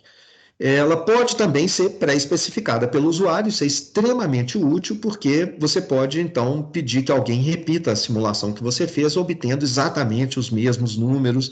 Você pode pedir que a pessoa use o mesmo outro algoritmo diferente, por exemplo, de classificação, com dados sintéticos que você está gerando no computador. Ele está usando os mesmos dados que você gerou, então a diferença é realmente no algoritmo e não nos números aleatórios que você gerou, porque você com um algoritmo e outra pessoa com outro algoritmo estaria mesmo fazendo essas análises em pontos diferentes do tempo, elas vão estar sendo exatamente em cima dos mesmos dados, sem que, evidentemente, você precise salvar os milhões de números aleatórios que você gerou. Basta ele usar o mesmo gerador e com a mesma semente. O gerador de número aleatório... então, esse gerador... Deixa eu ver se eu falo aqui. Não. Então tá, não, então eu não falei mais.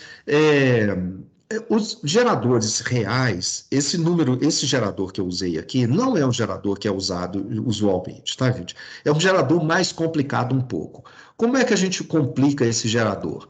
A gente trabalha com 2 geradores diferentes. com números primos diferentes, muito grandes, e a gente mistura esses dois geradores. Se um já cria uma série meio...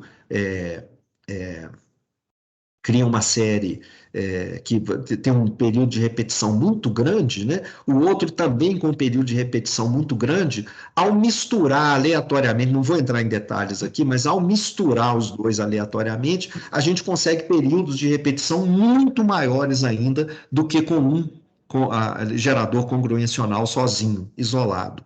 Então, você tem vários truques interessantes para criar geradores que são espetaculares, assim, que para todos os efeitos práticos a gente pode assumir que ele está realmente gerando um número no intervalo 0,1 de acordo com uma distribuição uniforme. Então, daqui para frente, eu vou assumir que a gente tem, no caso aqui, nos meus slides, está sempre só com a linguagem R, mas a gente tem também em Python, em C, etc., né? A gente tem um gerador de números aleatórios no intervalo 0,1.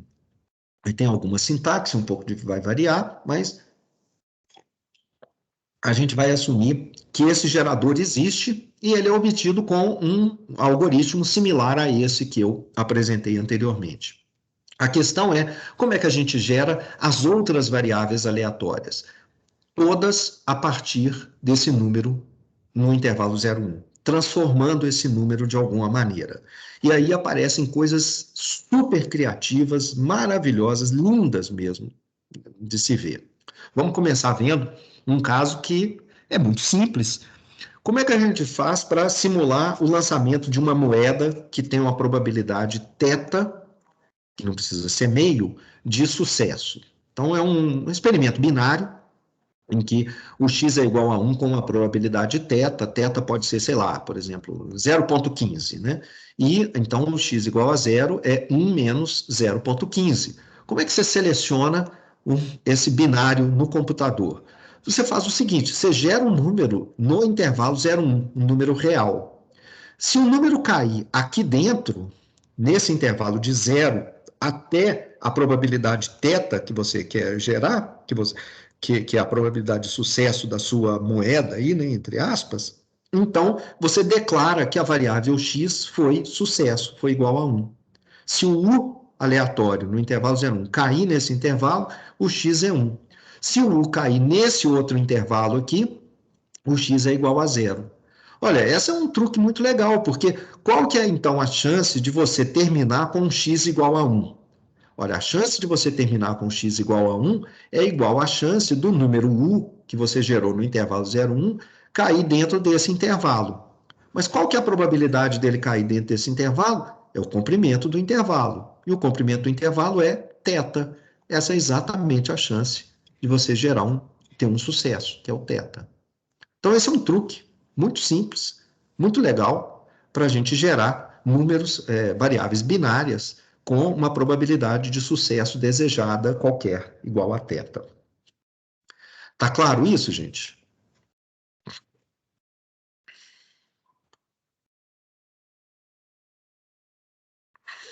O próximo, pode falar.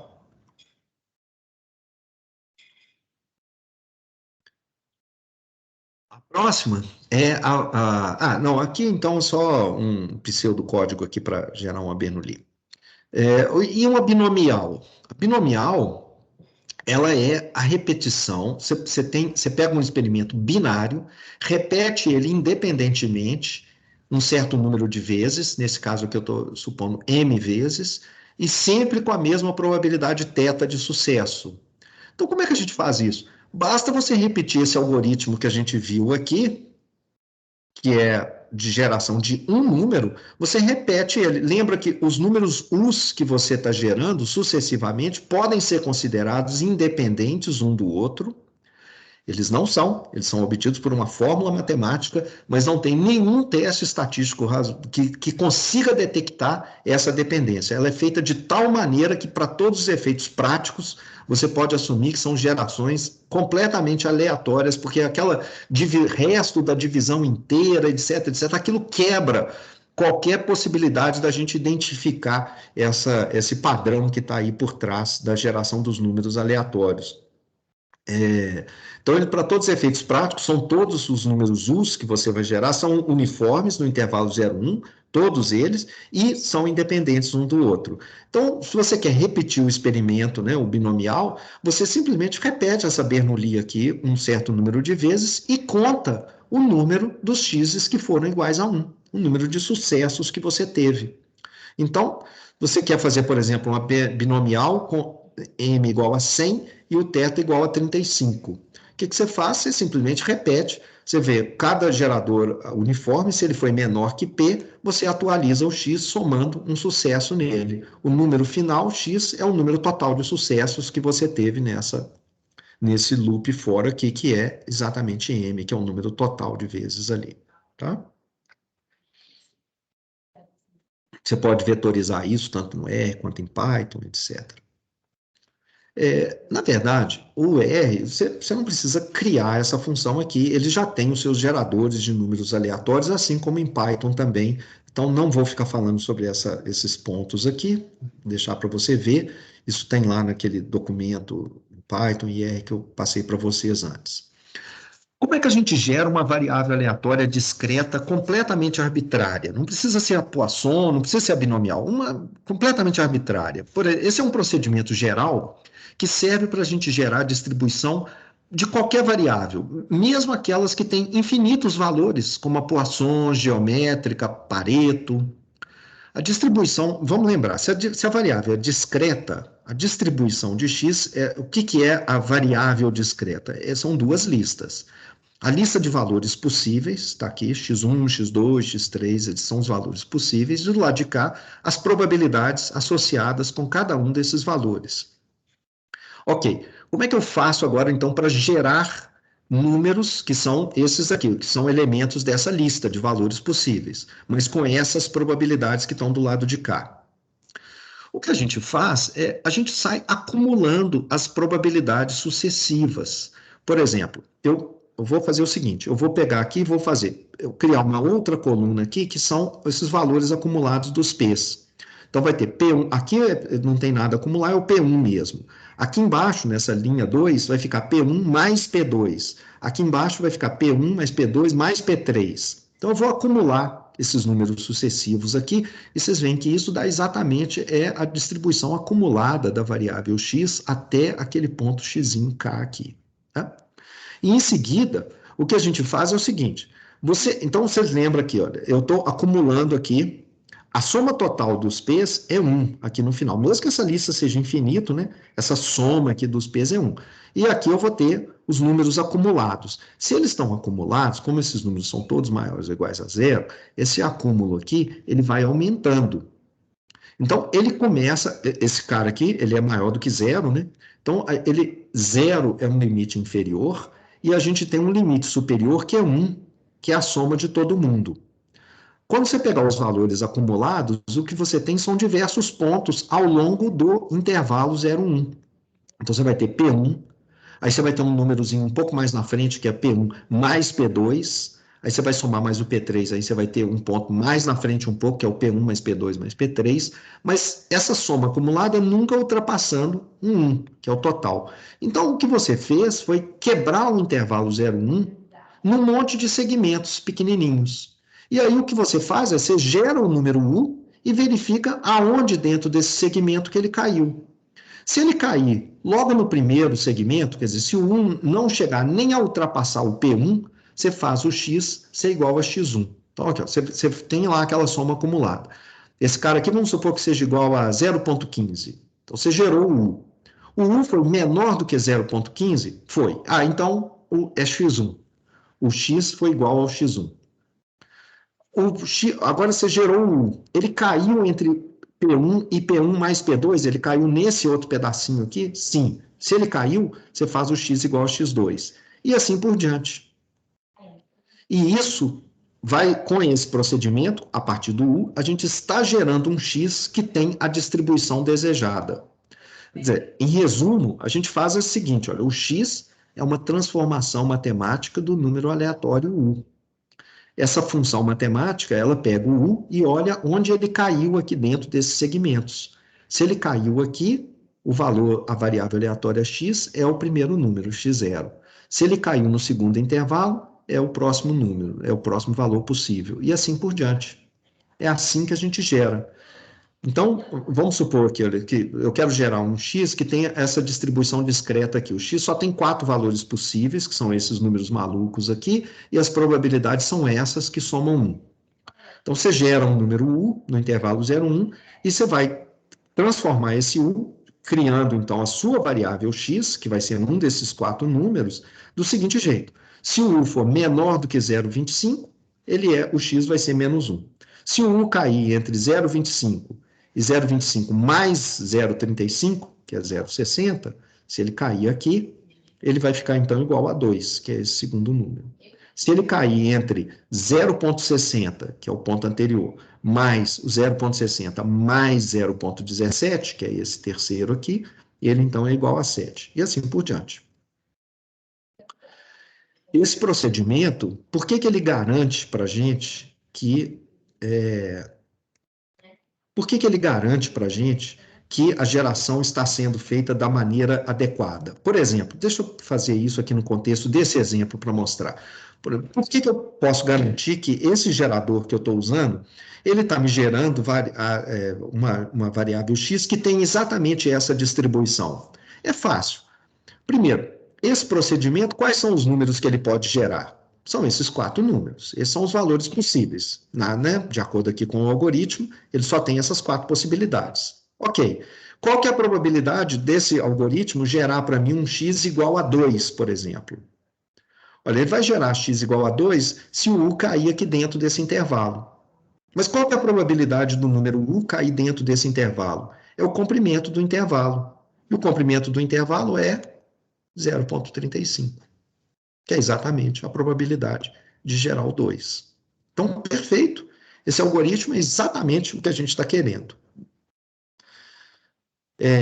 No caso da Poisson, como é que a gente seria? No caso da Poisson, você tem um x aqui com essa Poisson, vamos supor que esse aqui é o valor, o parâmetro lambda da Poisson, você teria, o algoritmo seria essa lista aqui de valores possíveis com esses intervalos aqui que são obtidos a partir das probabilidades da Poisson sendo somadas, acumulando, né?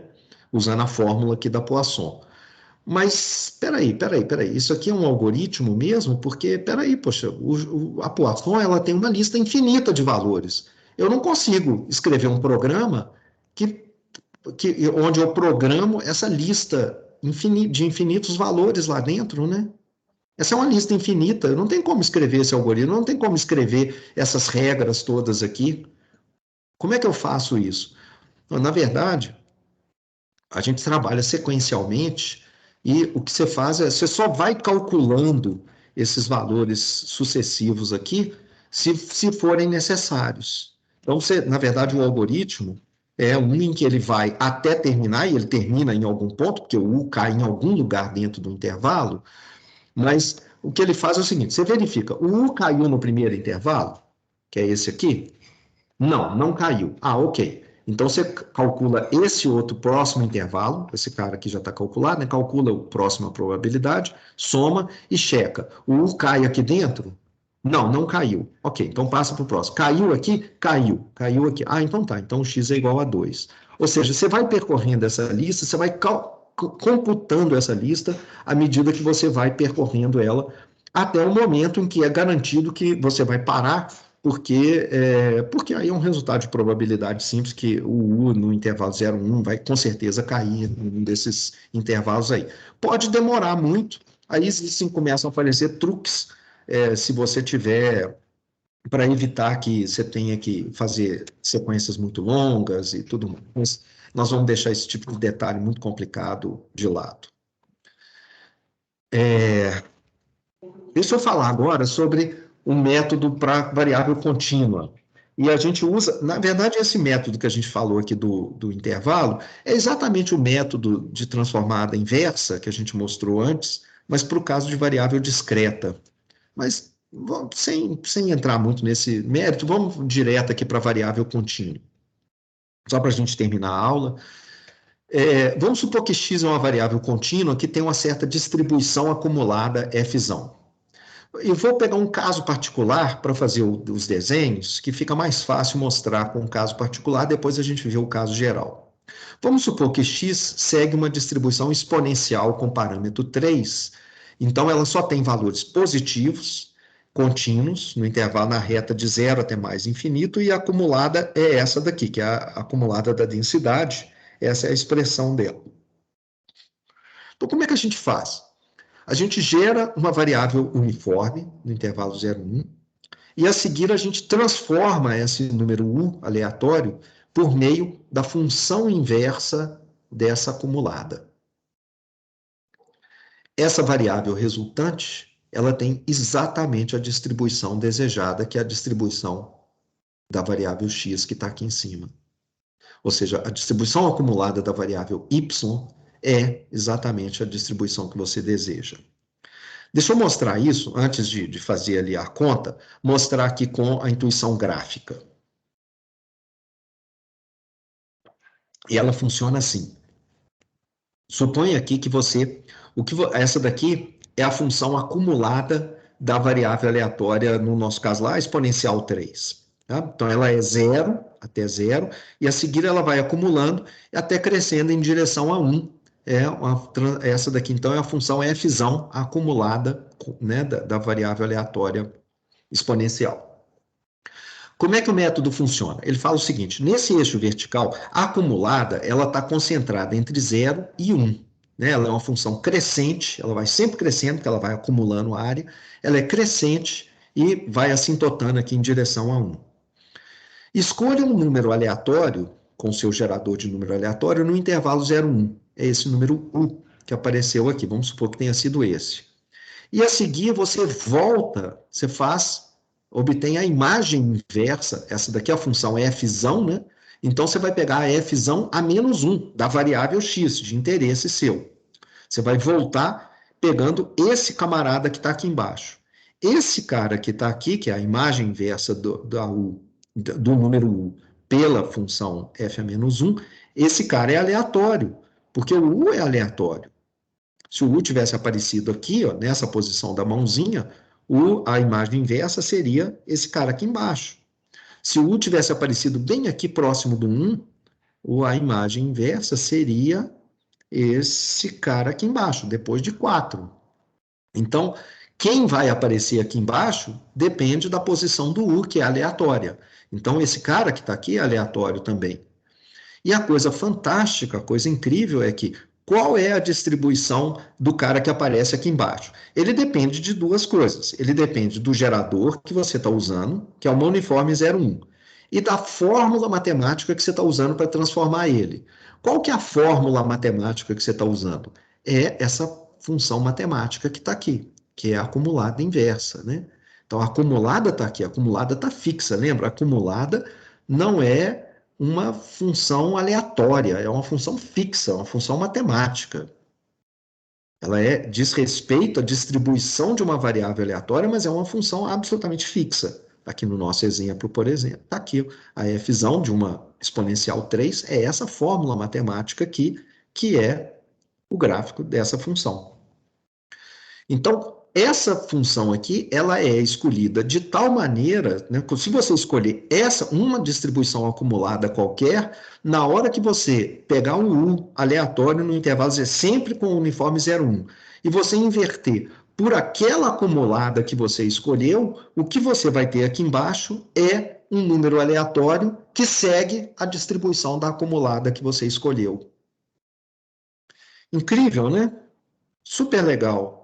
Então, a gente vai ver, voltar aqui assim, fazendo umas contas direitinho disso, mostrando como é que isso funciona, mas só antes de terminar, deixa eu ver, eu não lembro se eu deixei isso aqui, e acho que até não, mas na próxima aula eu vou falar sobre isso, eu acho que não vou obter aqui. Tem uma história muito bacana por trás de como que esses métodos, esse e o próximo que a gente vai ver, como é que ele foi inventado. Esse que eu estou acabando de mostrar aqui, dessa imagem inversa, ela foi criada pelo von Neumann, o mesmo von Neumann do criador do nosso modelo básico de funcionamento de um computador, e E o criador, né, o cara que estava por trás dos primeiros computadores realmente criados nos Estados Unidos, o gênio matemático por trás de várias ideias incríveis, o cara que estava por trás do todo o esforço americano de criação, de domínio da tecnologia atômica nos Estados Unidos, lá em Los Alamos, um monstro, né? E a gente vai ver uma carta de 2 páginas em que ele está discutindo esse e o próximo método com um amigo dele, que criou o outro método que a gente vai ver, que é usado até hoje, que é o método de aceitação e rejeição, e esse método, bom, a gente vai falar sobre esse amigo dele, que é um doidão, o Stanislaw Ulam, e que estava simplesmente no hospital tendo tido o crânio dele rachado no meio, os caras estavam achando que ele tinha um tumor no cérebro, descobriram que não era um tumor não, era uma infecção só, fecharam de novo, enquanto ele estava se restabelecendo, ele criou o método Monte Carlo. A gente vai falar disso na próxima aula. Alguma dúvida, alguma pergunta, alguma questão, gente?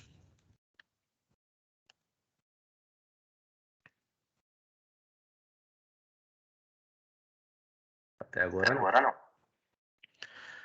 Muito bem. Então tá bom. Então vamos encerrando aqui e vejo vocês na próxima aula. Ok, professor. Até Eu coloquei a informação lá no grupo do WhatsApp, aí se alguém falar alguma coisa. Legal. Beleza, gente. Falou então.